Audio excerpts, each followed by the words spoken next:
What is up, everybody, and welcome back to the Famous Internet Famous Show. I'm your host, Devilor, and hopefully we've gotten all the tech issues worked out at this point and we're good to go. But first, let me introduce my co-host. I'm proud of this joke, so I'm just going to say it again. He's a man with a personality so electric that Elon Musk wants to launch him into space. Everybody, it's Mike B, aka Mike B. So like I said, that doesn't sound very pleasant, but I get my own Tesla, and I'll drive the farthest on a single charge than anybody in the history of Tesla. So, yes. Also going quite fast. I left that part out the first time, didn't I? Yeah. That car is going a hell of a lot faster than basically anything. So It's true. yeah, it's got stuff. That's tough call, man. It's tough. Did you record? Yes, I'm sorry. I am actually recording. I'm afraid to ask. I'm sorry. Yeah. No, it is actually recording. We've just been plagued with issues here lately, and it's entirely because my computer is finding new ways to kill itself every single week. Hopefully, eventually we'll have run out of those. But before we move on, our other guest tonight, our special guest, is going to be our first repeat guest here on Internet Famous. Ladies and gentlemen, please welcome back Gamebreaker alumni turned Twitch product manager. Everybody, it's Olivia Grace. Does this count as my third appearance on the show now? Jesus. Welcome back. Hey. Sorry, original content. Man. So, for everyone who is watching this after the fact, yeah, basically what happened is we got about a third into the show and my computer blue screen and gave up on life. So, True. so that's what's going on there. But it's still going to be a good show. We're going to make it good. Sure. We're going to make it good. So, Olivia. Yes. Surprising question you will not expect that I'm going to ask you. Oh, God. What have you been up to lately? Oh, no. I never saw this coming. This is so surprising. No, yeah, I've been good. I've been really busy. We did a joke last time we tried this about how my middle name is DeBusy or something like that. That was the best joke. That was the best joke, obviously, and now I've got to ruin it. So if I'm not going to come back for episode 4 at this my fourth guest appearance on the show will be short-lived, but no, I've been good. I've been really busy. I have been, as we were talking about before, we're going to talk about it again, damn it. I've been playing so much of Vermintide 2 rat game. I am queen of rats, rat fighting, very scary fighting rats, and it's so much fun. And like as you were saying, Twitch chat, I can't quite work out why it's so much fun. Like, if you look at, like, I first found out about it when B was streaming it, and I watched the stream, and I'm like, this game looks kind of alright, but like, I think it was like the enemies in the background, like the color contrast isn't very exciting or high, and it's not very bright, and it's not like it's hard to watch because it's first person, and particularly when you're playing a melee character, you're like watching everyone's knees all the time. Like, it's one of those games where you're just like, oh, hello, a bunch of ankles. And so when you're watching someone else stream it from a melee character's perspective, you're like, oh, I see that this game has ankles. That is cool. I mean, I am kind of an ankle. And grass. You know, the grass. There's a lot of grass, lots of ankles, got some rat shields every now and then. You got a rat shield all up in your face, and you're like, oh, okay. So watching B stream it, I was like, I can. And then I was like, oh, I kind of want a new game to play. Like, one of the cool things about working at Twitch is that there's a lot of gamers. Oh my gosh, there's a lot of gamers. Like, I know that is really surprising. And there's a bunch of people who aren't gamers too. But it's a really good. As soon as someone comes in who's like obviously a gamer, they're like, hey, do you want to play games with us? And so I came in and there was a bunch of people who were like, I used to watch your WoW videos. And I'm like, that's creepy. You shouldn't whisper shit to new people. Take your hand off my shoulder, please. Yeah, exactly. Hostile work environment. But no, so they were like, do you want to play games with us? And I was like, yeah, but I don't want to play WoW. Because I haven't been playing WoW lately because I'm too busy smashing rats. But yeah, so I wanted a new co-op game to play with Twitch people, and this was it. And my God, it's so much fun. It's so much fun. And like, I was playing with Jari. That was when I actually downloaded it, was to go and play on Jari's streams. My first experience was her being like, hey, come play with us. Just jump in. It'll be fine. There's nothing you need to know. And then we got in and I'm running around being a pyromancer, knowing nothing about what I'm doing. And she's like, oh, you played Left 4 Dead, right? And I'm like, actually, no. So literally no clue what I'm doing. Gasp across Discord. Nearly got kicked out at that point. But it's so much fun. It is all I've been doing lately is just playing that game. I've only got 2 level 20s, so I'm kind of a noob still. That's pretty good. That's a lot of hours so far. I mean, I'm at 24, so I would be farther if it wasn't for fucking chat. But you bring up a good point about the like color palettes, right? Yeah. What I noticed was, so I have this really cool like app that basically reads the screen and then it basically translates it to color lights for the hues behind me. And so whenever I'm playing a game, once the color, like, what if I look up at a blue sky or something like that, the lights will turn blue. When I'm playing Subnautica, it was beautiful. It was like blue, then you're inside of your ship and or whatever, and then it turns to green or whatever color, and the background changes. It was really kind of as immersive, like kind of camera setup. I play Vermintide gray. Just fucking just gray, like just constant gray. And to the point where I was like, you know what, I'm just gonna let chat control the lights, or I'm just gonna set them on some random color or whatever, because it's just gray, just boring. So that's like, you're right. The color palette is super washed out, and so visually you're watching it, it's like, all right, so you're just like left clicking a lot and just kind of just just killing a bunch of things. That's pretty much it, but it doesn't quite convey like the visceral feel of like charging through like an arm, like just a row of rats and scattering them and then trying to chop their heads off before they get up. Like, it really, really does feel good. The sound design, the music, obviously the graphics look awesome, and the gameplay, like the actual gameplay is really, really good. And then the loot, thank God, the loot in the second one so much better than the first one. And I think that's probably the last cap on everything, was that they finally got loot right and it feels good, and yeah, just overall it's like, it's seriously one of my favorite games right now. Yeah, and like I just saw someone, Julian PH45454 in chat saying #B tentacle monster, and I'm like, yeah. I was saying like before, I was saying like, I really what I do, what is a product manager? I own products at Twitch. We manage products. That's why it's called a product manager. Clues in the name. But what's a product is often the follow-up question when I say that. And so a product is like a site feature. So I own all of the communication site features. So I own chat, I own friends, whispers, all of that good stuff. Basically, any way a user talks to another user on Twitch is my problem.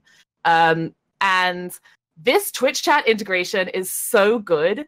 And I love it, and I love the game so much. And like, if any Vermintide 2 developer is watching the show right now, please go drop me a line, because I want to talk about making the chat integration even cooler. Because like, I can think, because I'm an excitable gamer nerd, streaming nerd kid, I'm like, what if we could do it so that it worked a little differently?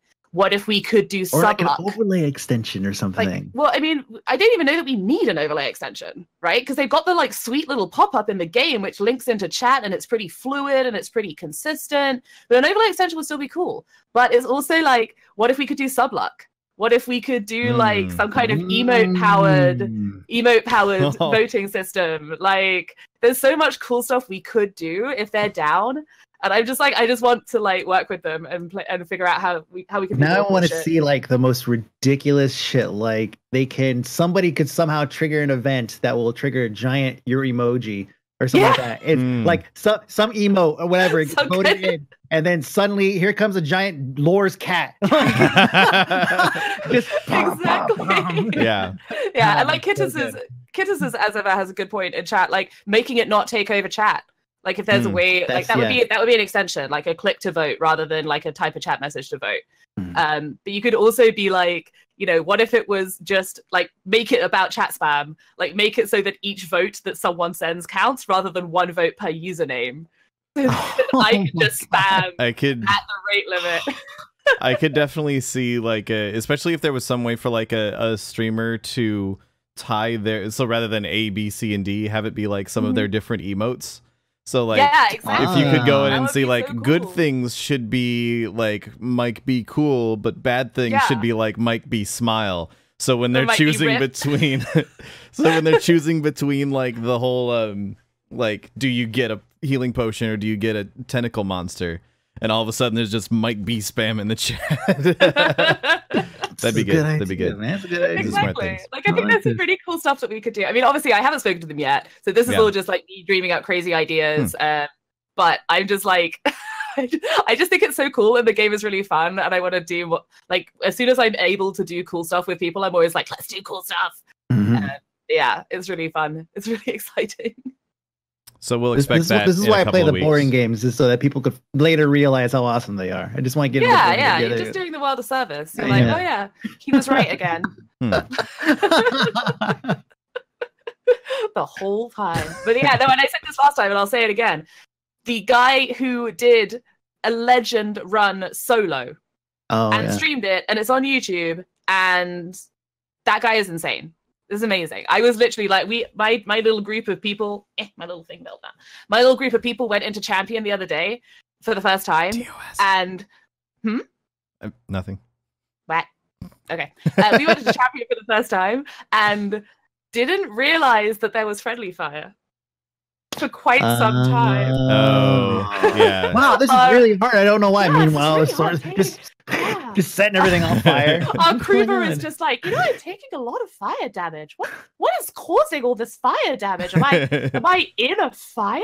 Really? Like I can see flames. Meanwhile, I'm just like, killing all the rats. They're like, wait. I think there's friendly fire. And I'm like, oh no, I am like incompatible with friendly fire as a human. Most human beings don't do well when being subjected to friendly fire, as it turns out. My friendly fire is literal fire too, because I play the pyromancer. It's so friendly though.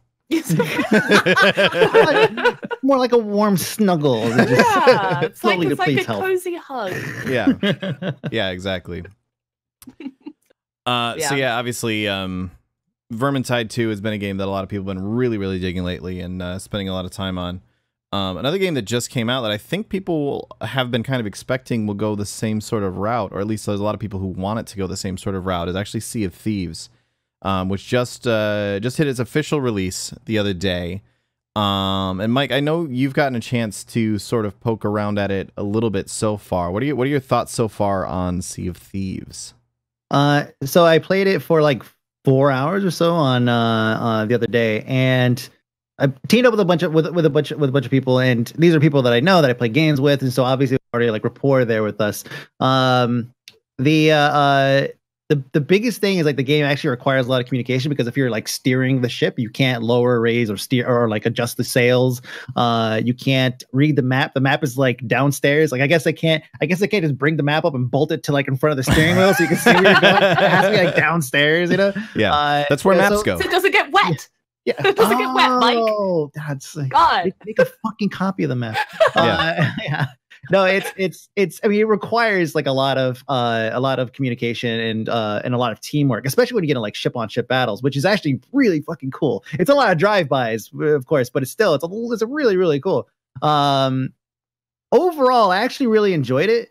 I worry that, and I haven't gone back in and played it, because the first day we did all this stuff. It was like launch day too, right? We did all this stuff. We turned in like a ton of crap. And we didn't get credit for any of it. We literally lost the entire like pretty much the entire day's worth of work, because the first time we fucked off. We had a hull just full of all of this loot that we had collected, and they were like, "Hey, look at those dicks over there trying to turn in loot. Let's go and blow them up." And so we blew them up. Like, "Hey, look at these other guys over here." We're like riding this high, like, "Let's go and blow them up too." And they completely push our shit in. No, so we ended up like losing everything, man. Nice. But I mean, like overall, like it was a lot of fun, and part of it is because I was playing with people that I already had a rapport with and that I got along with, and so it turned into being this thing where it was like, okay, if you play with your friends, like I imagine, Josh, if you, me, and Shizzle and Kittens or Adonis or fucking anybody like played it, I'm like right here, Mike. Yeah, I'm trying not to go there. Like, there would definitely be like there would be fun like to be had. Like people would probably enjoy watching it and stuff. But it may still feel like a grind because you're always fighting skeletons and you're on the water like forever looking for other players or whatever. But may feel kind of tedious, but still there's enough stuff to do. I feel like kind of just like little jokey shit that it would work for us. But would it work a second day? That's where I feel like it would start to fall flat, because there's not enough content in it to really carry it as like, people pop it up as like, oh, I'm going to be a Sea of Thieves streamer now. It's like, I don't really feel that's going to work, because you kind of start running out of things to do after a few days. Yeah, it's Why do you think it's getting so much negativity? Like, because a lot of people have no good things to say about it. $60. So there's $60. There's lots of reasons. One is that it's $60. Two is that you have to buy it through the Xbox store, which literally, like, I I have purchased many video games in my lifetime, and it took me half an hour to figure out how to buy this goddamn game the other day. I was like shoving money at the screen, like, it's not working. Why isn't it working? So that's it. It's had server issues like crazy. Like they literally had to, on launch day, they had to just say, we're not going to allow anyone new to connect to the game for a while because we can't, because it's breaking everything. They literally had to stop logins entirely for a while on launch day. Yeah, we lost Hohan like towards the end of the day, and he couldn't get back on. And so we were like at the middle of this giant siege of this like skull fort or something like that, right? It's basically like an undead pirate like fort or whatever. But right in the middle of a siege of that, and he got disconnected. He couldn't get back on. He checked Twitter. He's like, I'm not letting anybody else in because you can't have server issues if you don't let anyone play the fucking game. And so that's what happened. He was locked out. Yeah, there's definitely a number of reasons. Like the price point, I feel like is at the top. Yeah. And then once you actually get past all that stuff, like, okay, I paid for the game, or I used like the free trial for Xbox game, whatever games anywhere. I can't remember what it's called. You pay $10 for that, or you get the free trial for that, and you get in, you get the game, okay, you get all past all that stuff, and then you play the game and you realize it's like, okay, it's kind of low on content right now, and so it's kind of that's when it feels like, okay, wow, that's a number of things now that's already stacked up. That is their votes against the game. So I totally get why people don't like it overall. Yeah, I mean, $60 is definitely, and $60 isn't even the entire price point for a lot of people too, because it requires Windows 10.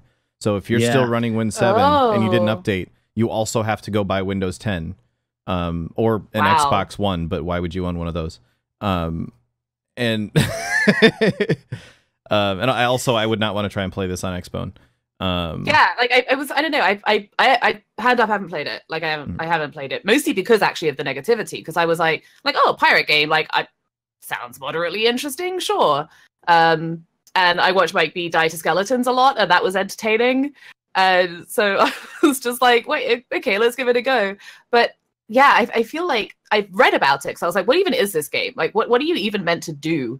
And I was reading about how the ship stuff, you have to adjust your sails, and you have to actually think about sailing shit. And I thought that was kind of cool, but how are you going to do all that on a controller? You have to remember 8 different control schemes or something.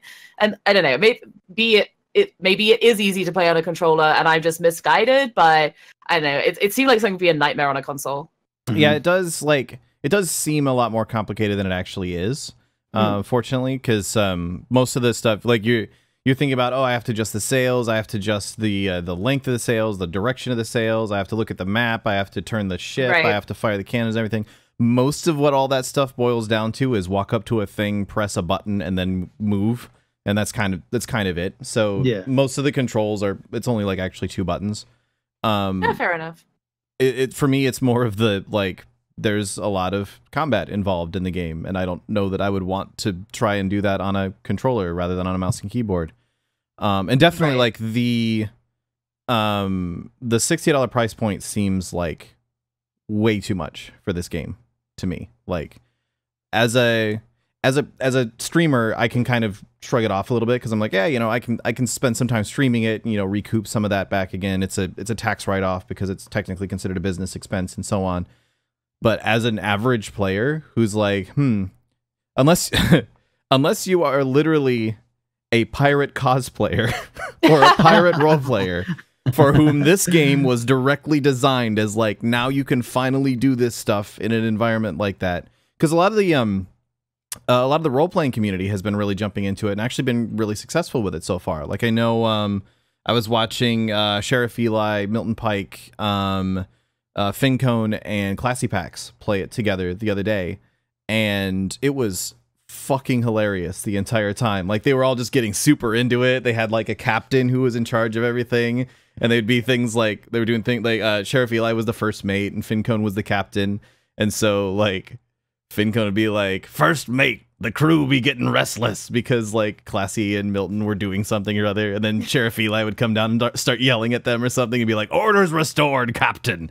And they'd go and get chests from wherever they were going, but Fincone decided that they needed permission to enter the captain's cabinet in order to drop the chests down. And if they didn't, then he would yell at them, and then him and the first mate would vote them into the brig. And so they they sort of created a game out of this by adding all this extra roleplay layer on top of it, and it was really, really funny and really entertaining. But Jesus Christ, if it like I played it for a little while with a few other people who I roleplay with on GTA the other night, and it was like it was super late at night. None of them really wanted to do any of the RP stuff, which, you know, obviously is fine. And so we were just like playing the game, and like, there really isn't enough to this game in terms of mechanics to really stand it up for a long period of time. Like, there's things that you can unlock, but it's all cosmetic. And I feel like unless you're really getting into the I'm a pirate now sort of aspect of it, I feel like the cosmetics of it, like, no, now I can have a fancier peg leg. It really only matters if you need a fancier peg leg. Can you get a parrot? I don't think you can. I don't think so. Unfortunately. I don't know, yeah. Yeah, it's the cosmetics the pricing of the cosmetics seems really silly in the context of what it is that you have to do to get it, right? So like, we seized a skull fort, right? We destroyed all the waves upon waves of all these skellies, and then the skelly boss, which is basically the skeleton with the cabin set.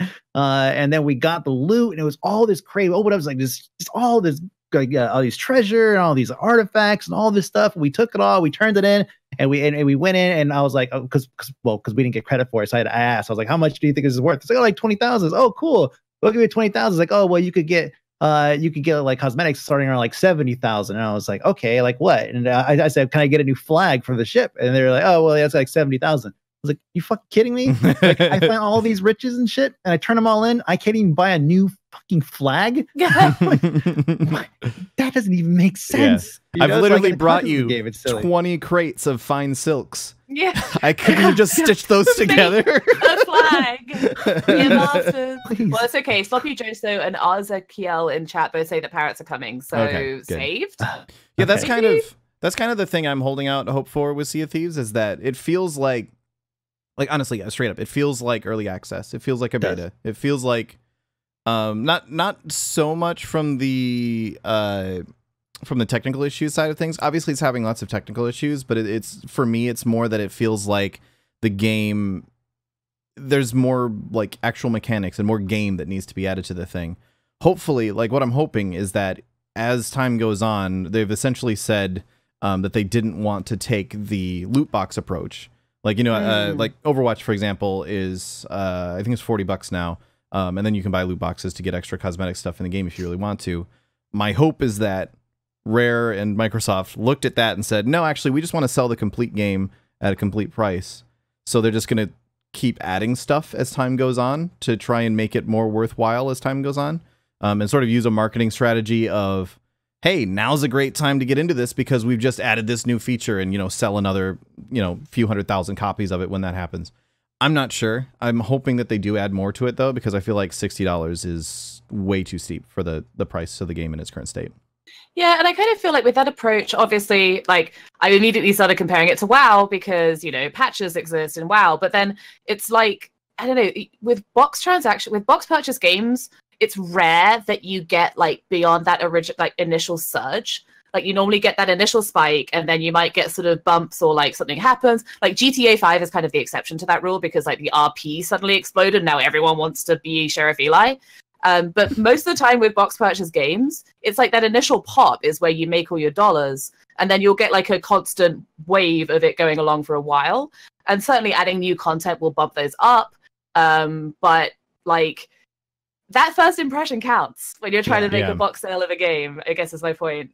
It's tricky. And like, if your first impression is like my first impression has been of a bunch of people being like, you know what, actually, this game is not that great. Like, honestly, the chat for this show right now is the most positive I've seen a group of humans be about Sea of Thieves. So GG to all of you people in chat, like, being positive about the game. That's awesome. You're making me want to buy it. Obviously, when the parrots come in, that may be when I buy it. But it's like, yeah, it's you get one chance for a first impression, I guess. And my first impression has been, yeah. I think if you role play with it, then it's probably worth it right now. But otherwise, it just seems like there's not enough. Get Vermintide instead, basically. Vermintide is Sea of Thieves, but better in terms of like progression. And rats. Yeah. Rats. It's important. It is important. For sure. Speaking of things that have been selling well, however, looking at the opposite end of the spectrum, well, I guess we don't know how well Sea of Thieves is selling just yet, but maybe great. Maybe it's doing awesome. Doing fantastic. Yeah, maybe this is the best-selling Windows 10 store exclusive. You know what? That's what I want to add. Just want to add before we say. That's what I want to add is that this. I feel like this is a missed opportunity for Microsoft to really push the Windows 10 store because they don't have a lot of games on it. You know, so that joke is spot on because this could have been something that got people to start using that platform or that part of Windows 10. I mean, I opened it up and I was like, oh shit, I didn't know I had this. You know, it's just like, it was just one of these things. And it's always there. It's always on, right? It's part of the operating system. And it's like, this was an opportunity for them to offer up a game that everybody wanted, either for a more agreeable price point or, I don't know, free would have been kind of fun, but that's not going to happen. Just to get people to use the platform. And that would have opened the door for them. They don't care about the Xbox people, of course, but the PC people, that was an opportunity for them that I feel like they let slip. Yeah. I also feel like anyone who's trying to sell games on a platform that isn't Steam has, like, it's not impossible. Obviously, it's not impossible. But my God, you've got an uphill battle on your hands. Like that's some hard stuff to be swimming through. Like everyone's just like, a game. Like I don't even Google games anymore unless I know it's on like a different platform or like on a console or something. I'm just like, oh, let me open up Steam. Type. Oh, there it is. Now I buy the game. But then like I'm just like type. See if it doesn't appear to be on the Steam. Yeah. How do I purchase? I'm sitting in front of a Windows 10 computer right now, wondering where the store is. Yeah, it's it's the 80% of the start menu that you ignore every time you open it. Yeah, you become blind to it. It's right there in front of you. Oh shit! It is right there. Yeah. No, seriously, it took me a while to find it because it's like you open up the Windows 10 start menu and like you have all of here. You have all of this stuff right down here, and it's I'm just that like double wide freaking panel. Yeah. That I just is in what is this? I don't know what this is. I also just discovered that I apparently have Bubble Witch 3 Saga installed, so nice. I don't know why that's there. Yeah, they bundled that with Windows 10. That was their selling. There's their bundle game. Maybe that's why title. Maybe that's why I've been having all these tech issues. Yeah, maybe. Josh Hartman in chat says WoW isn't on Steam either. Like, no, dude, no, totally. Like, if you're gonna put your game on a platform, Steam, the Battle.net app, that's a silly everything else. Yeah, there was. I mean, and look back to Destiny 2. Like, there was a lot of discussion about why isn't Destiny 2 on Steam? What do you mean I have to download this Battle.net thing? And they definitely, like, I think it's fair to say that they took a hit in sales being on the Battle.net app versus being on Steam. There's obviously other positives that then hopefully made up for it. But few people had to play that game. It's a major positive. Yeah, seriously. Rip. But anyway, so we were talking about. I was about to talk about the Switch. Actually, the news just came out this week that it's actually in its first year, and we kind of saw this coming. Because after 10 months, they were talking about how it had sold like more than any previous Nintendo console. But the Switch is now officially the best-selling console ever in its first year. Like, it has done better in the first year of sales on the Switch than any other console has ever done. Which, that's the claim being made anyway. I'm going to pull up the article once again just to make sure that I've got that straight, because Olivia made a face, and that made me suddenly go... But no, I was literally just like, I can honestly say that I did the internet commenter thing. I saw the title of the article and it's like, well, that's all I need to know. Let me comment on this on an internet podcast. And I was like, wait, what does that actually mean? Like, it says top selling console in US history over its first 10 months. Oh yeah, sorry. So I think that's we're the looking bit of US information. specific. Yeah, that's the bit of information that I missed when I was explaining that. It's the best selling console in US history in its first year. The market that matters, but yeah, sure. No, it's a fairly major market for consoles. It is. But obviously, like, major market for sure. Yeah, but obviously, like, Sony tends to do much better in like Japan and Korea and so on, for example.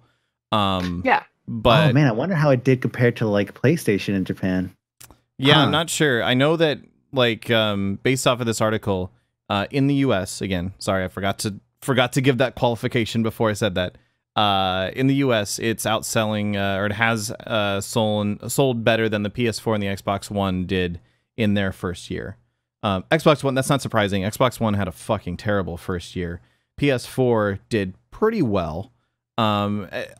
I do think it's interesting to point out that it is kind of a little bit different of a comparison because a lot of people were slow to adopt with the PS4 and the Xbox One. There was a lot of sort of like games like Destiny, the original Destiny. It came out on PS4 and Xbox One, but it was still on 360 and it was still on PS3. So there wasn't like that, oh man, I got to go buy this new game sort of feeling to it. But it's also like, I don't know. I think it's good to see Nintendo finally doing really well in that regard. Yeah, totally. Like, well, and also like you with the PS4 and the Xbox, you've constantly, well, I mean, not anymore. Like, I feel like for me, I feel like the PS4 has totally won that competition. Like, I don't even consider, hey, wait, I mean, obviously we own an Xbox, but there isn't even a question of like PS4 or Xbox for me anymore. I've been kind of a PlayStation fangirl for quite a long time. Like I had a PS1, I had a PS2, I had a 360, I had a PS3, I have a PS4 now.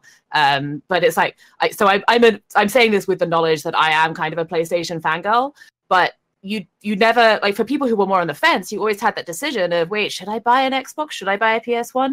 There isn't really a, should I buy a Switch or should I buy a... Yeah, exactly. Do you travel at all ever? Yes, you should buy a Twitch. Have you left your house ever? Yeah. Have you wanted to play games somewhere that isn't your sofa in front of your TV? Have you ever been at home playing a game and gone into work the next day and been like, man, I wish I could still be playing that game on my lunch break right now? Yeah. Has your husband ever been playing a game on one of your PS4s and you're like, man, I wish I could be in this room while playing a different game? See, that's why you need to own multiple PS4s, obviously. Yeah, that's your problem right there. You need more PS4s. We need more televisions so we can plug in all of our PS4s. I was just literally just thinking, actually, you know, with the thing we actually now is more televisions because we've got 3 PS4s. All right, well, I'm going to order one right now. That's permission. That's it right there. We got it. We got it. This was a like freaking long game, wasn't it? This is a long game. Yes. All right, cut the recording. Thanks for joining us, everybody. Yeah, thanks, guys. Thanks, guys. This is Internet Famous Time. Been a really great show, everybody. But thanks. Oh man. Yeah, I forgot what we were talking about now. We were talking about the Switch. I'm just excited about buying another TV. Buying another freaking TV. With the other TV in that room that we don't even use anyway. Let's not have a show about technology that Olivia and Josh probably shouldn't own. Multiples of. The Switch, like, I don't know. The Switch is, to me, like, I saw someone in chat. I can't say it right now, but I saw someone in chat saying that they wish that the Vita had the level of support that the Switch has. And I really agree. Like the Vita, when it first came out, like I had a PSP, again, Sony fangirl. But when the Vita first came out, I was like, holy crap, this is amazing. And like the remote play was really good. The freaking touchpad on the back was terrible. And they should never have done that. And they should never do something like that ever again. But like beyond that, it was a really, really good little system. But it just never had the sort of specific, hey, this is a standalone thing and this is a thing which is a console in its own right support that the Switch is getting. And I kind of wish it had, because I think that the Vita has so much potential. And like with the Switch, we're now actually really seeing that potential realized because Nintendo was going ham on supporting it. And that's really, I know, it's really cool. I love it. It's actually becoming like the best place to release your indie games now as well, which is great because it means there's just like this nonstop trickle of new titles coming out for the Switch. A lot discovery gets kind of hard as they've been released though. Like right now, they've been like you said, a nice trickle, but now there's like a flood somewhere that they need to like, figure out how to like surface some of those titles. Every once in a while, I go to the Nintendo store and I just basically scroll through the past. Like I scroll through until I find the most recent game that I bought, and then I go, okay, caught up. Now okay, that's where I left off last time. Yeah, they need to work on their search interface like crazy. That Nintendo Store search interface is pretty horrendous. But it's still like, I don't know, I think they have like an indie games filter the last time I looked. Obviously that may have changed since then, but I'm loving it. I'm just like, I found 2 little games that I hadn't heard of at all before I just randomly happened upon them in the store. And now I can't remember either of their names. One of them is called like a number of parchments. I think it may be 9 parchments. 9 parchments. There we go. Yeah. Mike's out of it too. It's like Magica. So fun. Yeah. It's very like Magica. It's really fun. It has friendly fire, which is obviously great because you can kill your friends. And it's just a really fun little co-op, like couch co-op game. It's designed to play with the stupid little Joy-Con thing. And Why is Josh making that face? I did kill you quite a lot. You did. That's why I was making that face. Yeah. I was making the face. It's friendly fire. Friendly. Friend. But yeah, the other one was it's a like solo RPG survival game called something like Fire and Flood or Flames and Fire. Oh, Fire and the Flood. Yeah, there we go. I did any for breakfast on that. That game is fucking hard. Have you played it? Yes, I love it. Like I was playing it on the plane. Like it's a great plane game. It's like an hour and a half hop up between San Francisco and Irvine. Like it's a perfect little hour and a half, and then you die, and then you're like, oh, and here we are. I guess I should stop playing now. But it's really, really good, and it's great on the Switch. Yeah. Yeah. Fun times. TLDR, Switch good. Switch good. Switch like, good. Unsurprised. And also like it's the new console right now. That's true. Like if you're if you're a clueless parent going to a shop to buy your child one computer gaming, please, then you're gonna buy a Switch because it's the newest thing. I'm just imagining that's like oblivious parenting I've ever heard. One computer gaming, please. Someone walking up to the last Toys R Us before it finally closes its doors, walks right up to the register, slaps a cool 20 down on the counter, and goes, "I would like one computer gaming, please." Exactly. But unfortunately, if you're buying it from a Toys R Us physical store on its last day, you can't do the awesome like glitch in the Toys R Us online store where you bought a certain pair of sandals and got 20% off your order because of a broken promo code that was filtering through their entire shop. I know like 10 people who bought the Switch like that and got 20% off their Switch. I think we may have just Toys R Us store was broken. We may have just discovered why Toys R Us went out of business. Yeah. Thanks, Olivia. Yeah, it's widely publicized. I didn't do it. I bought mine from GameStop with a Mario Kart bundle. Man. The other game that I want to talk about, we got some other interesting topics to move on a little bit later too, but the one game I wanted to talk about, just because I got my hands on it really briefly earlier this week, and we've been talking about it in the last couple of episodes, is actually PUBG Mobile. The mobile version of PUBG, it came out for Android. I know Fortnite is out now. I believe it's on iOS. I don't think it's on Android yet. At least I haven't played the Fortnite mobile version yet. Probably won't. Not gonna lie. It says Fortnite. I'm probably not gonna play it. But the PUBG Mobile, it's actually really good. It's actually surprisingly good. Like a lot more polished than actual PUBG. Now we know why there haven't been updates to actual PUBG. Yeah. I mean, so they do a lot of really smart stuff with it. That a couple of other battle royale games and a few other shooters have been doing, but they've clearly been doing their research on other products. They do things like, you know how normally in a shooter that you play on, you're trying to play on a phone or whatever, and you're just sitting there like, how do I play on this thing? You always have that issue where you're trying to aim, but you're also trying to fire, but because your right thumb is supposed to be doing both of those things, you kind of can't. So what they did was they made it so there's actually a second fire button just next to your left thumb. So you can like strafe a little bit, get yourself into position, then as you're fine tuning your aim, you move your left thumb and you actually fire with that. Yeah. They do stuff like as you run over top of loot on the ground, like if you don't have a vest equipped and you run over a vest, it just puts it on. It doesn't make you actually tap the buttons. It's the best thing, man. It's like, please put that in the actual game. Yeah, exactly. It'll make the first like 5 minutes so much easier. Just run over a bunch of loot. You'll pick up everything you need. Don't worry. Yeah, exactly. Yeah. And then there's the sprint lock too, which I think is actually pretty awesome. That is so great. Yeah. Like, so the way where if you're on your left, whatever, however you're configured, if you basically tilt up to run forward and then you continue pushing it all the way up, it'll actually lock into a sprint mode. So you can basically just sit there and sprint, and then you can kind of free look around if you need to. Yeah, they did a lot of good things there. And it's funny, like it's kind of daunting when you look at it initially because you're like, oh my God, there's like a billion buttons to push all over the place. But they're all pretty self-explanatory. And then as you're playing, things just start to kind of like fall together, and then everything's accessible. Switching weapons is super easy, it's right there at the bottom. Aiming is easy, like you said. Like you're able to aim with like you could basically run and then like get into the prone and then aim with your right finger and then a right thumb, and you could tap with the left thumb to shoot. Or like something I did actually when I played. I just basically aim at a door. I know someone's coming through, and just basically have both thumbs ready on both buttons, on both fire buttons. I'm like, and he comes through. I was like, yeah, fully automatic SKS. Yeah. I tried it. Like I tried it really briefly, and I had the same problem I have with every game that tries to be a mobile game but isn't like a sort of hunt and peck type style game, which is that I have an S8, and so like it's completely smooth. Like I don't know how well you guys can see that on the stream, but there's no differentiation between screen and not screen. Let me just hit the unlock button so you can see like the screen stops there. Like that's where the touch area stops, but there's no anything to feel where it stops. So I just like slide my thumb out of the touch area constantly, like just constantly. And I have this isn't a PUBG problem. This is a me problem. This is an Olivia. This sounds like a tunnel vision problem, because if I'm looking at my screen, I can see both of my thumbs. Yeah.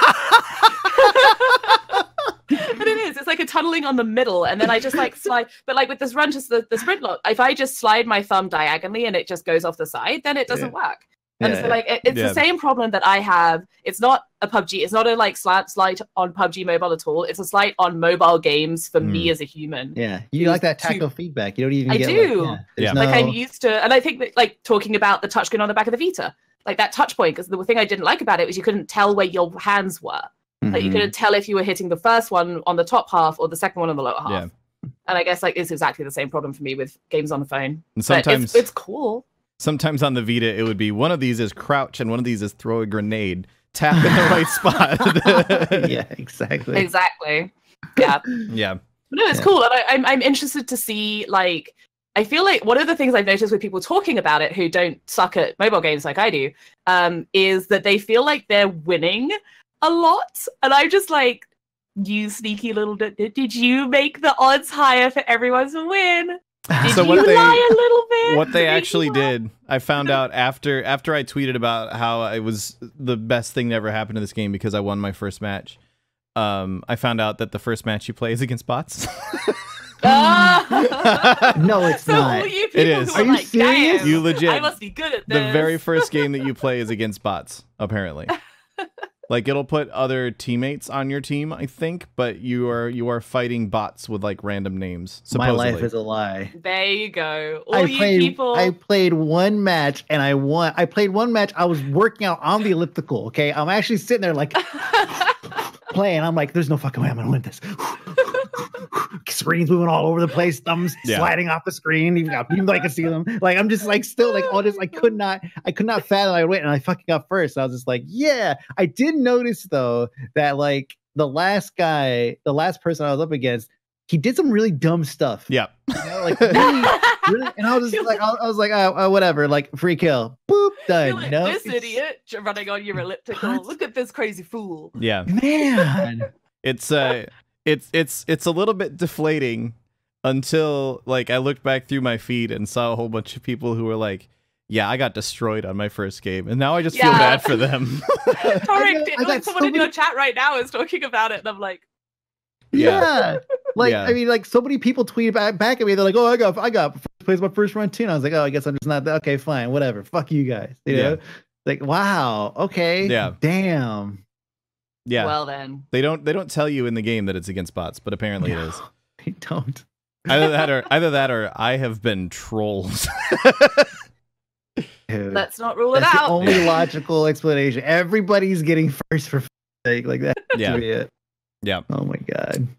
Fun at times. Indeed. So another interesting thing that came up this week from just more of an industry standpoint than talking about a specific game. So there was this meeting-ish thing that occurred where it was a bunch of game developers, people from all sorts of different studios. And this is somehow related to the entertainment software industry, or what's it called? The ESA. I forget exactly what the ESA stands for. No, sorry, it's actually the International Game Developer Association is who this was tied to. And this is a conversation that occurred at the GDC. The GDC. One GDC, please. I would like one GDC, please. Yes, put it in my bag, please. Thank you. With the Switch, thank you. Yes. And these sandals for some reason. 20% off, don't mind if I do. Yeah. But it's interesting. Not so much this particular conversation that came up that sort of prompted the news article I was looking at, but more just the overall continuing conversation that's been going on over the last several weeks of game developers are really starting to look into unionizing as a, like, we've had enough of crunch. We've had enough of like this, that, and because there's a lot of really shitty things that happens to game developers. And a lot of it is just sort of like, it's just become considered to be acceptable in the gaming industry. Things like, yeah, every once in a while, every few months, you're going to have to work 80-hour weeks for a couple of months because that's how game development works. And it's become so systemic that now it's pushing people in the direction of, well, maybe a union is the answer to this sort of thing. And it's a really interesting overall conversation because much like most issues in existence, there isn't really a silver bullet, like perfect answer to it. And unionizing definitely comes with downsides as well. And so there's been a lot of back and forth about this. So specifically in this situation, there was a roundtable that was held at the GDC. I said the GDC again. I don't know why I keep saying this. It's just what it's called now. Welcome to the Internet Famous, where we talk about the GDC and the video games. But they were just basically going around, and this was very much a room full of upset game developers. And there wasn't really, from the sounds of things, a representation from the publishers and the people that are actually running the companies. This was all the disgruntled employees, not the leadership, was involved in this discussion.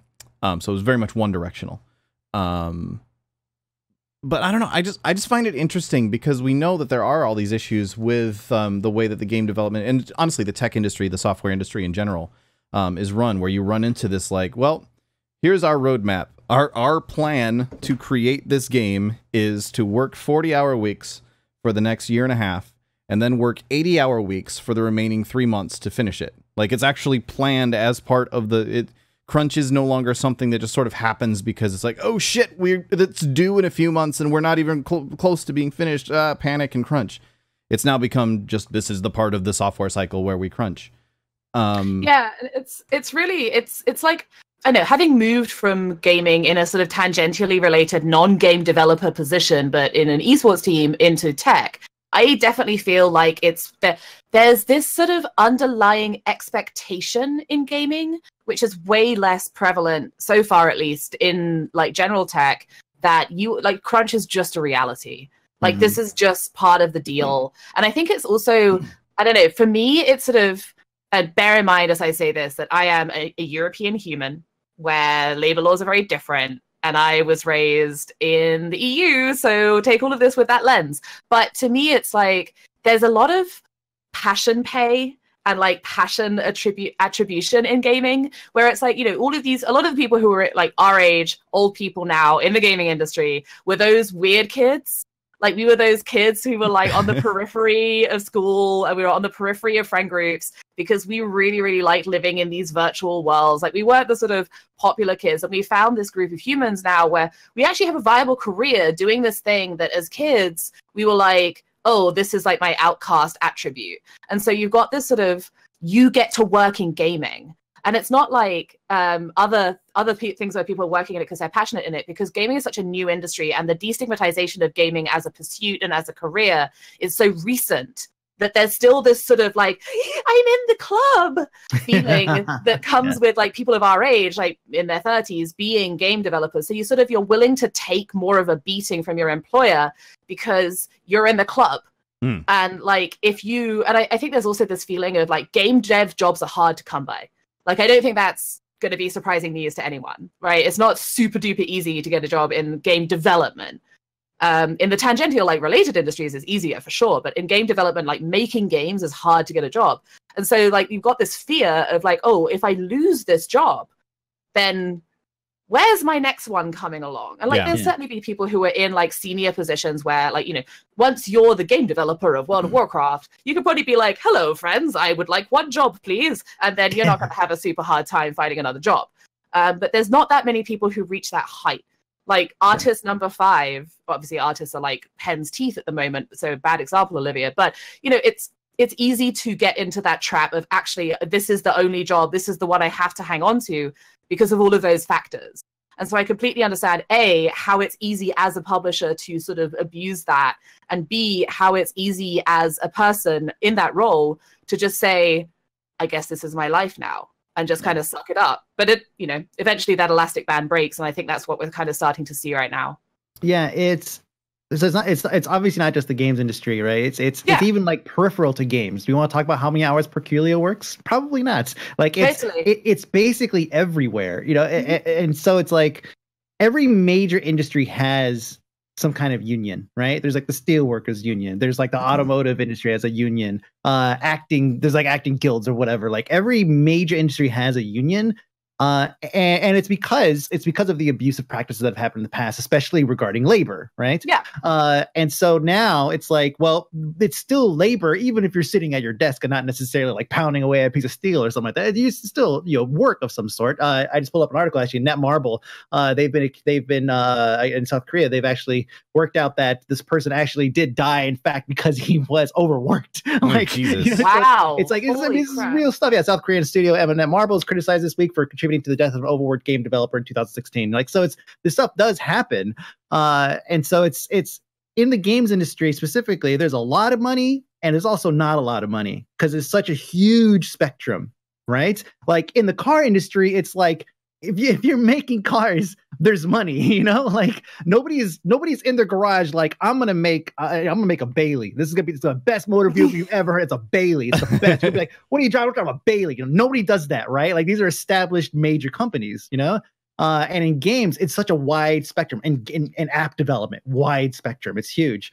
And so it's like so getting these unions together, I feel like it's going to be, I mean, obviously be beneficial to an extent, especially if you're working for like a larger publisher, but it also might hurt some of the smaller developers. Like how are they going to get and pay like these dues and do all this and work with these people? Because there's still going to be people that are going to be freelance and just consultants, which is why there's probably like a huge consulting industry right now.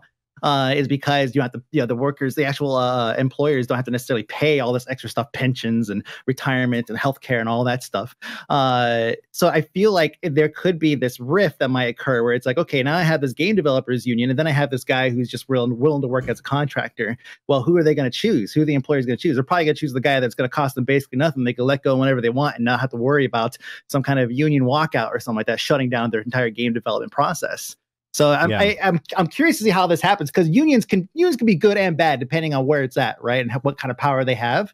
If you live in the Bay Area, when Bart goes on strike, everybody loses, you know. And so it's I feel like it's super interesting it's where they're at now and where they could possibly go, especially given the way our industry currently operates, just the tech industry in general, the way it operates.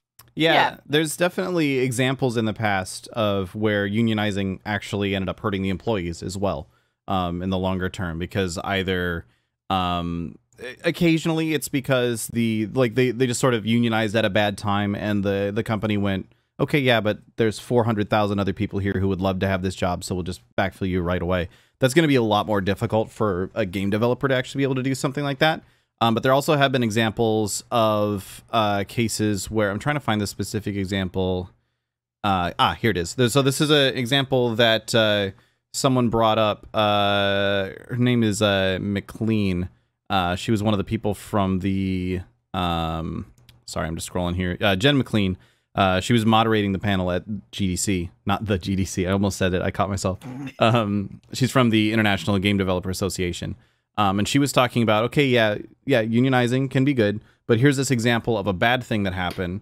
And she was talking about a situation she had seen in a previous situation where a Philadelphia plumbers union was fighting against Comcast because Comcast wanted to install environment-friendly waterless urinals in a building. And that would mean that the plumbers would then get less work from installing pipes. So they were trying to convince Comcast to just put extra pipes in the walls or something like that.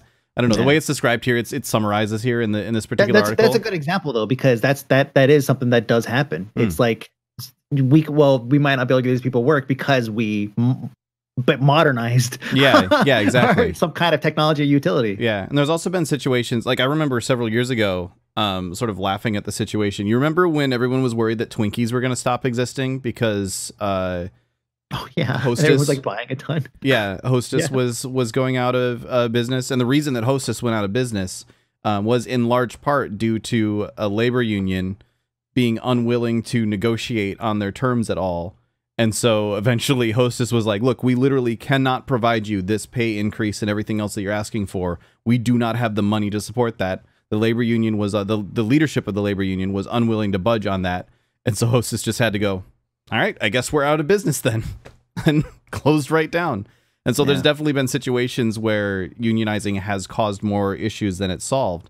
But at the same time, I don't know, I feel like if done well and done intelligently and done in a way that doesn't overly punish like indie developers and so on, it certainly seems like good conversations to be having at the very least. Yeah, and I think it's sort of like, it's certainly the case that with any institutionalized anything, like there's an inherent resistance to that kind of thing. Like institutionalizing, privatizing, like changing the status quo is hard. And doesn't mean it shouldn't happen. And it's always really, really easy to dig up examples of this one time when the Twinkie people shut down and everyone was real sad about their sugary cakes. And to say like it does more harm than good, but you don't have, I've never actually eaten one. I don't have an opinion. So my America card just got revoked. I just heard it. An eagle flew off with my gun. But it was just like, we don't know all of the good that the Twinkie People Union did before it got into that situation. Sure. And like, I don't know, I think that people banding together against some kind of issue like excessive crunch is in general a good thing.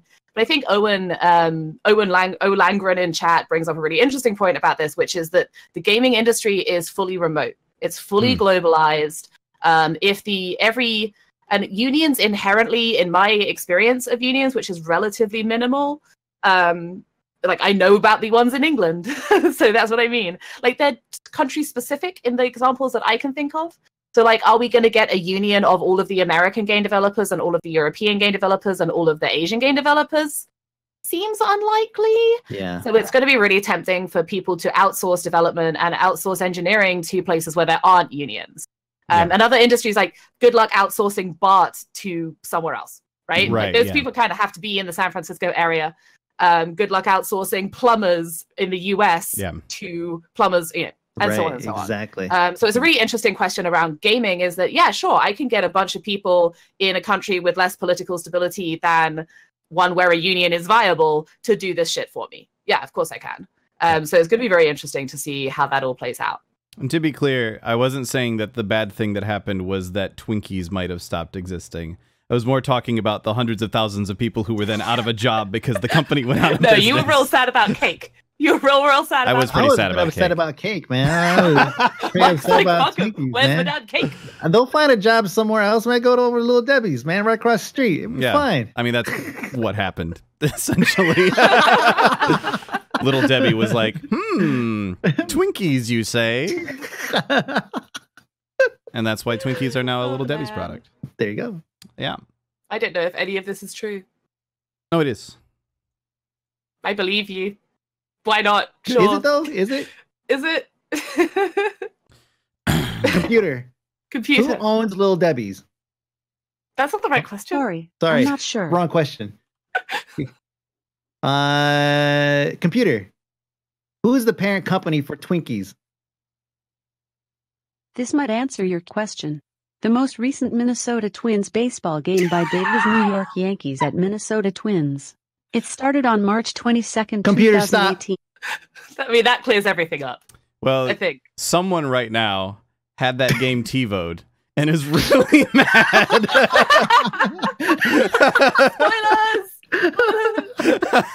Sorry. I tried. Anyway. We're just not quite there yet. Yeah. Yeah, the technology hasn't achieved sentience just yet. Speaking of, however, that actually ties into the next thing that I wanted to talk about here. One of the other things that I wanted to talk about on the show here today, which is, it's one of those, like, it's interesting and I can see where they're coming from, but it's also mildly terrifying sort of situations. So EA I mean, it's already bad. Yeah. Like, okay, let's just stop it there. That is terrifying. EA has a division that they call Search for Extraordinary Experiences. The Search for Extraordinary Experiences division, or SEED. So it already sounds like the plot of a fucking horror film. But they've been working on machine learning AI to play video games. Specifically, self-learning AI playing Battlefield 1 multiplayer. And the problem is that we're now at a point where they're not great, but they look like players who are just kind of a little bit bad. So they actually put out a video of these players playing, and you can't tell which ones are the AI and which ones are the actual players. For the most part, every once in a while you'll see one of them just like doing a little circle in the background somewhere.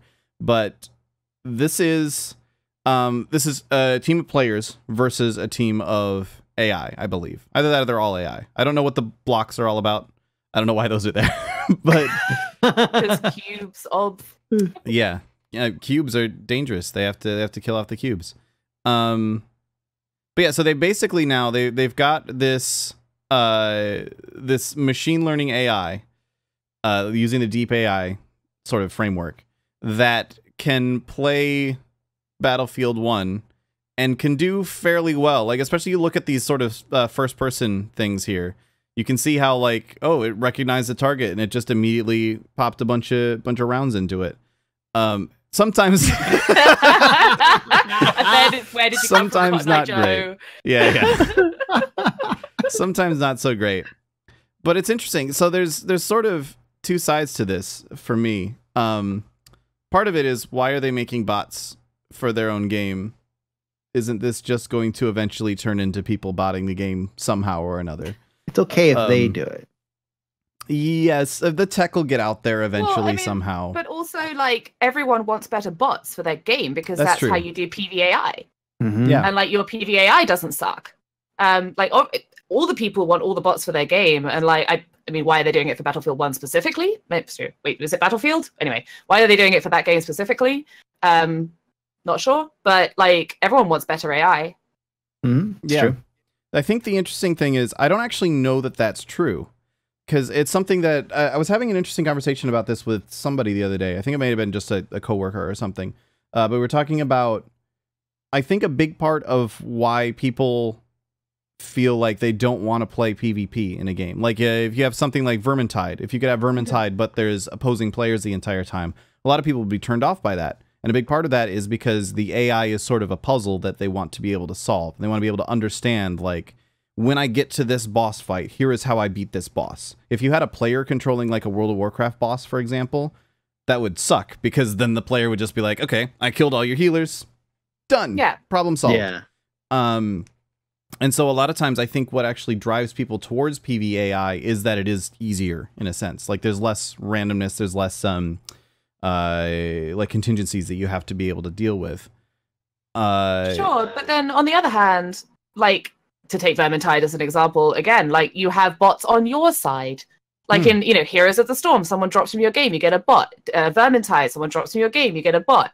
And, like, to make those bots better, yeah, that's true, is awesome. Like, sure, I definitely, I think that's a really interesting perspective of, like, the thing that you fight against is effectively unraveling the puzzle that a developer made for you, and it should be consistent. And I know, like, back from the old raiding days, people get really freaking mad when bosses are unpredictable. Yeah. And, like, you figure out pretty quickly that it's randomly selecting from a group of these abilities, but every time it randomly selects ability 3 times in a row, you're like, flip the table, keyboard out the window. Yeah. Why, Blizz, why? Yeah, it's interesting. I don't know exactly what they want to end up using it for. They want to sell it to the Russian defense military and power robot soldiers. There you go. That's what I'm worried about. That's one thing. Want to fire it into the sun with a Tesla. The other side of it that they actually said in this article is that they also see it as being highly useful for QA and testing. And that really excites That's interesting. me. Yeah, because like, so using World of Warcraft as an example, standard disclaimer, obviously I'm here talking on my own behalf. I'm not speaking for World of Warcraft or for Blizzard at any point in this time. But what we know publicly as well as internally about World of Warcraft is that we have to do public testing on everything because we need to be able to throw thousands upon thousands of players at something because there's issues that don't come up unless there's thousands of people trying to do something. And it's very difficult to actually guess what those issues, most of the time, it's very difficult to actually guess what those issues are supposed to be. Obvious situations where maybe the second Horde quest of an expansion requires you to click on something that only one person can click on at a time. Probably should have seen that one coming. That's never happened. I don't recall. Probably should have seen that one coming. History. Yeah, form a line. That said, there's lots of issues that do come up that you just would never have experienced if there weren't 400,000 people attempting to do something all at the same time, and one person, the stars aligned, and something weird happened, and it crashed, and that caused a cascade crash, and now the entire game is down, sort of things. As a result of having to do public testing, that means that everyone knows how to defeat every raid before it's released. Basically, all the top raiders, they know the ins and outs of all the encounters before it's released. If game testing could get to a point where game developers could literally just say, now they don't have to hire QA anymore, so that solves the unionizing problem we were just talking about. But more realistically, more legitimately, if they could just throw a ton of bots at something, machine learning bots at a raid encounter or at Battlefield or at any game, Vermintide, etc., and be like, okay, let's have 500,000 fake people play this game for the next 72 hours straight, and we'll log everything and we'll go through the data afterwards. That's insane. That's crazy. That's like months of work. This is a Black Mirror episode. This is a Black Mirror episode. Yeah, it totally is.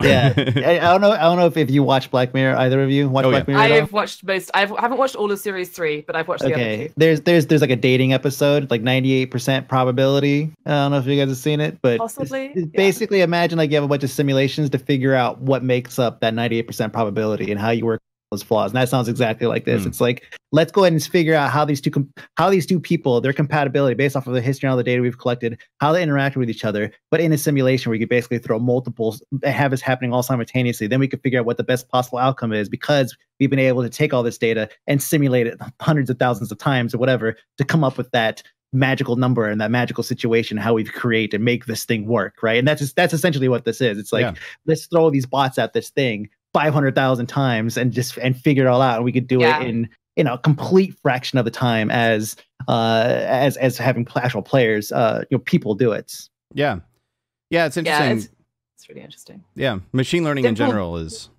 fascinating stuff. Go ahead. Yeah, it totally is, and it's like, and I think like there's a ton of really interesting applications of machine learning. Like, we have one live at Twitch right now. It's called AutoMod, and it's machine learning for recognizing malicious chat. Like, we are using robots, and that's how AutoMod works. And like, this is unconfidential public information, so I'm allowed to talk about it.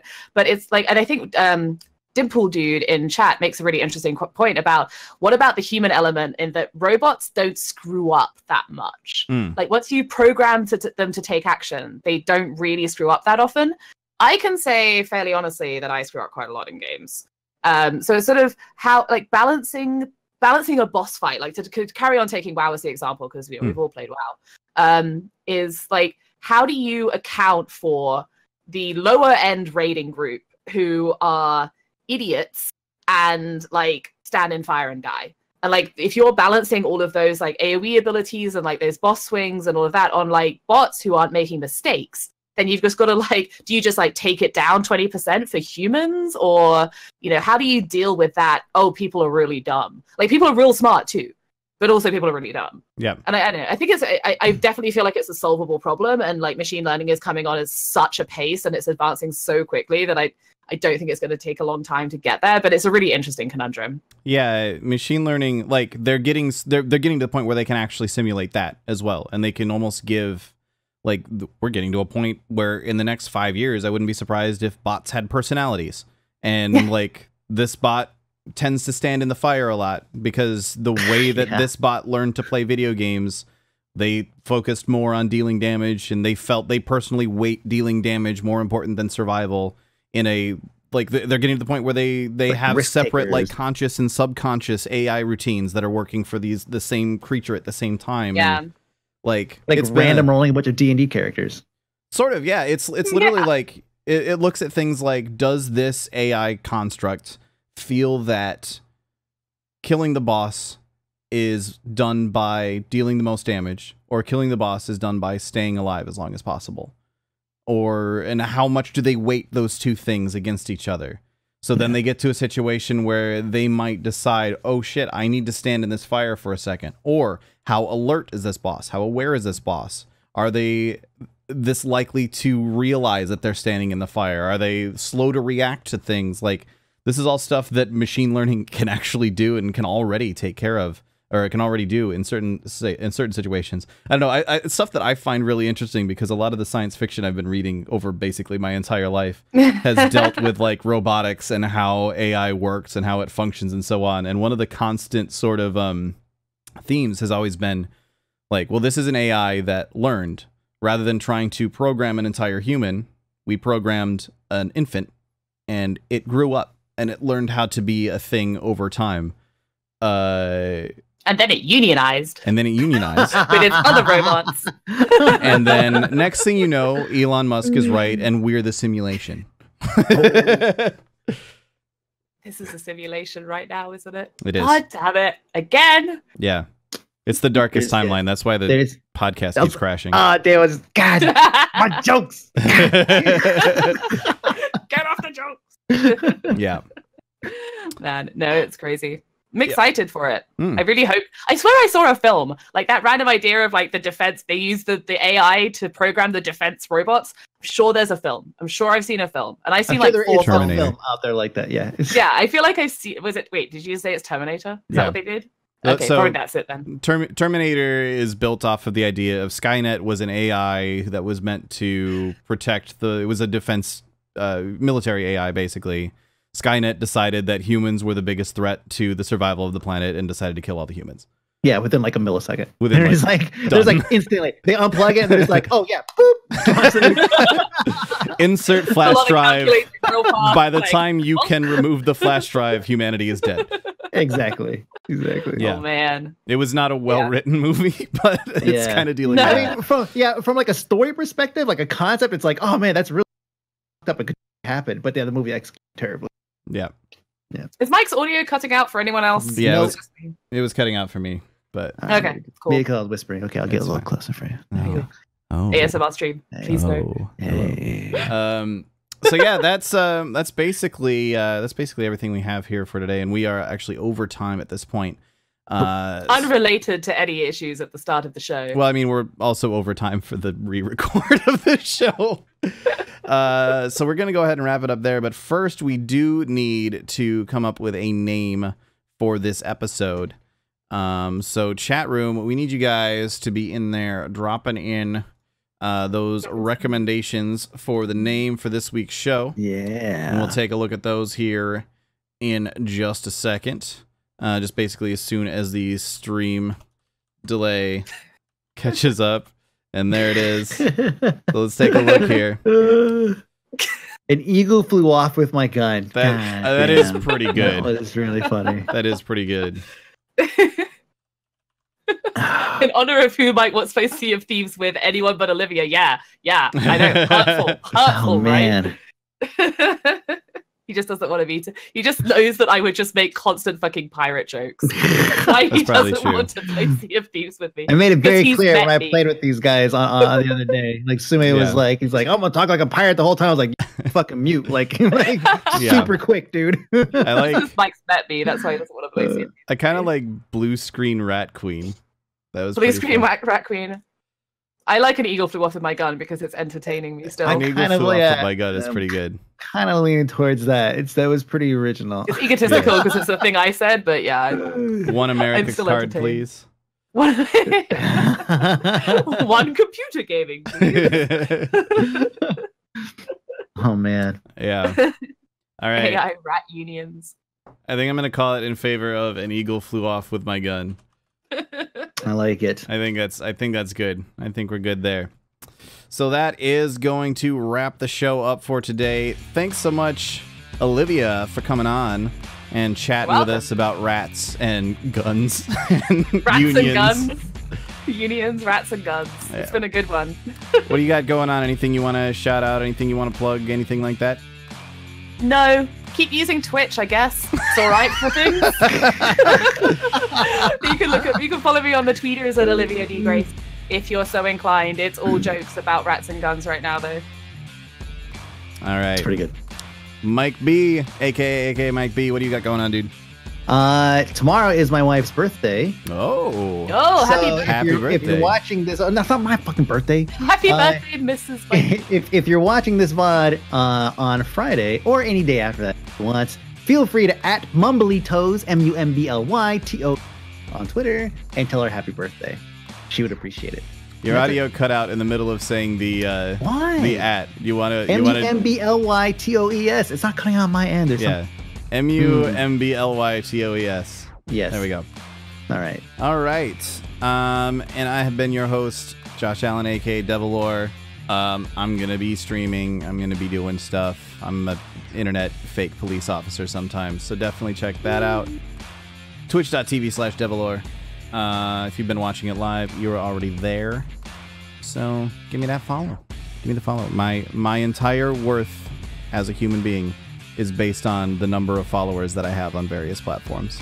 Wow. Bigger that number gets, the better I feel about myself. When the number gets smaller, sad times. Rip. Sad times. He buys more PS4s. We It's don't like have enough stress eating. TVs. I buy the PS4s because I'm sad, and I'm sad because I buy the PS4s. Yeah, that Woody Harrelson gif. He's wiping his face with money. It's you, but like wiping with PS4s. Just tears. Wiping with PS4s.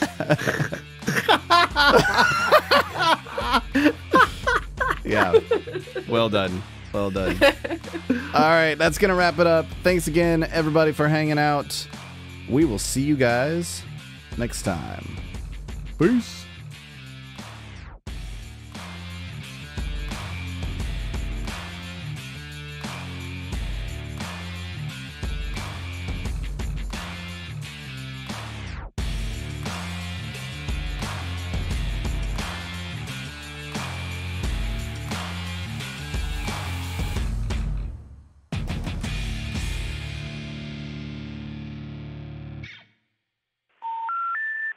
We're sorry,